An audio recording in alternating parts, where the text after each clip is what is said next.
Ladies and gentlemen, it's a great pleasure for me to welcome you all in this historical palace in the very heart of the city of Bologna. You know, Bologna is a city of art, and I hope you had the opportunity and time to walk around, to wander through arcades, enjoying square, towers, churches. And University of Bologna, you know, is a very old university. It is considered the oldest university in the world and dates back to 1088. Besides university, Italy is also the country where the modern solid and structural mechanics was initiated thanks to Galileo Galilei with his famous book Discorsi intorno a due nuove scienze. But before Galileo, another scientist gave important contribution in mechanics, and the scientist was Leonardo da Vinci.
Leonardo loved mechanics.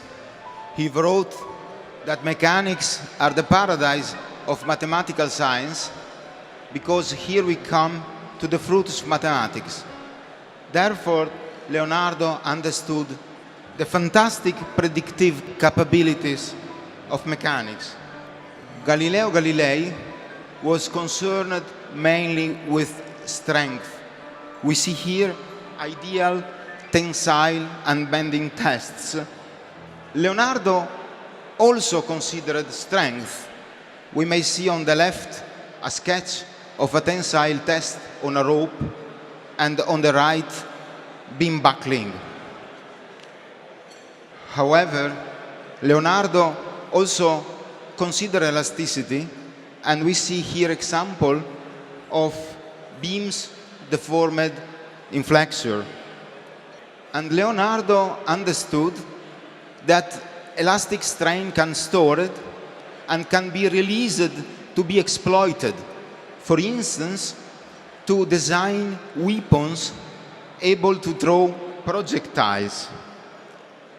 Therefore, Leonardo was, in a sense, the engineer of elastic machines.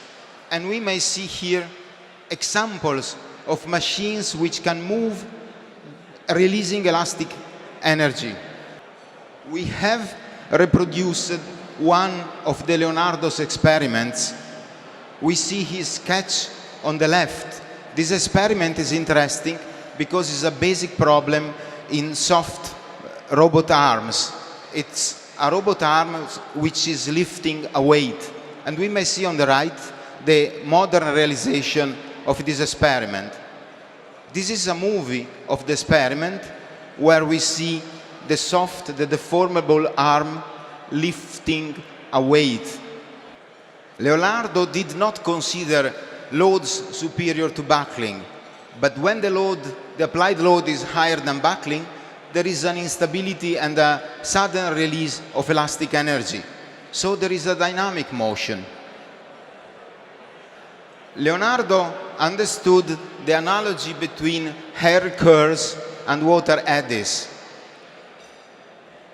Nowadays, we know that both the deformation of an elastic rod, the hair, and the shape of a drop are governed by the same differential equation, which is the Euler elastica that you may see sketched here.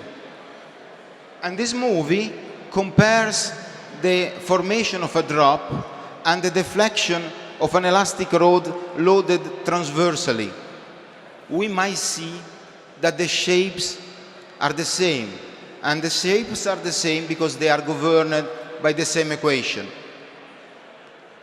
So, Leonardo da Vinci initiated a wonderful research field, the research field of elastic machines.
moment that it was announced started from the website, so it's the moment to give the awards that have been assigned to 3 young scientists in this conference for 3 best papers and 1 best poster. The 4th one is assigned to Fabiola Cavaliere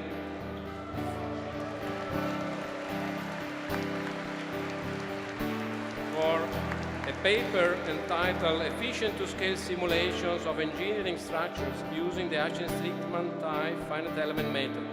The 2nd one is assigned to Luca D'Alessandro for a paper entitled Towards Low Frequency 3D Broadband Filters via Elastic Metamaterials. And the 3rd Young Researcher Awards is assigned to Matthias Lebien for a paper entitled How Does Disorder Make Fracture Surfaces Rough in Brittle Materials?